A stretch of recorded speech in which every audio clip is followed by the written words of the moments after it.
Charles Ponzi, one of the greatest crooks in American history, led himself to riches by a scheme famously named after him. Through much of his life, he dealt with illegal work, all to achieve great wealth. The life he spent in jail would allow him to think on how he would get rich. The scheme that he's known for is an investment fraud in which high returns are promised from made-up sources. His scheme drew public awareness and therefore is named after him. Charles Ponzi, born in Lugo, Italy, was actually named Carlo Pietro Giovanni Gelmo Talvalo Ponzi. He attended University of Rome. Then he moved to the US, hoping to have a better life and get rich. Ponzi's family, at a time, had lots of money and power. Ponzi had made a promise that he will restore his family's wealth. After landing in the US, he started working on his English and taking on odd jobs. In 1907, Ponzi moved to Montreal, where he worked at a bank of Zerossi. This is where he first saw fraud. Luigi Zerossi had invested in some bad real estate and had promised the clients high returns. During this, Ponzi, a new employee, quickly moved up the rankings and was soon bank manager. After the bank failed and Zerossi fled to Mexico, Ponzi yet again was left with no job and very little money. One day, Ponzi was visiting a client of Zerossi. Finding no one there, he wrote himself a check of $423.58 and forged a signature, roughly $5,000 today. When he was caught, Ponzi was sentenced for 3 years in jail. Upon his release, Ponzi did not stop, as he smuggled Italian immigrants across the US border. He was caught again by the authorities and sentenced to jail, this time in an Atlanta prison. Ponzi was released. He returned to Boston, where he met Rose Martignico, an Italian woman. Ponzi eventually married Rose.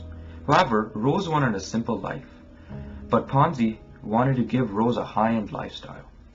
To do this, Ponzi needed money. Ponzi started a legitimate advertising plan to sell business, but it soon failed. One day, Ponzi received a letter in the mail, and in it was an International Reply Coupon, or IRC. The purpose of this was to allow someone to send a response to a letter. The coupon would be used to cover postage costs. Ponzi realized that if the values of currencies were different in countries, then IRCs could be redeemable to make a profit.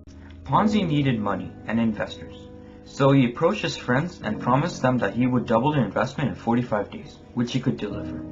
When Ponzi launched a securities exchange company, word got around the amazing returns Ponzi was offering.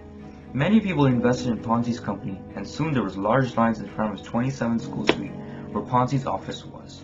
By July 1920, Ponzi was a millionaire. He got himself an expensive house and car and brought over his mom from Italy. However, the operations were a stunning loss. Whenever someone invested in his company, Ponzi was just giving money from new investors to old ones. Ponzi never made a legitimate profit, but would benefit when there was extra money from new investors. As Ponzi's company started to expand and more investors came, it drew suspicion by Boston's financial writer Clarence Barron, who worked for Richard Grosjean. They said Ponzi was duping people. Soon, his investors started worrying. Ponzi had to pay out a large sum of $2 million to an angry crowd outside his office. Ponzi then hired William McMaster, a publisher, to gain back the lost trust from people. But McMaster himself did not believe in Ponzi's investments and wrote an article calling Ponzi hopelessly insolvent. Ponzi had no choice but to file bankruptcy, and by August 11, 1920, his scheme was a total failure. This news was covered on the front page of all newspapers, and he was arrested for his crimes. Ponzi was sentenced for 14 years in jail. Upon his release in 1934, he was deported back to Italy.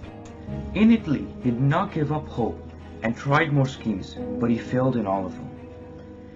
Ponzi lived his last years of his life in poverty.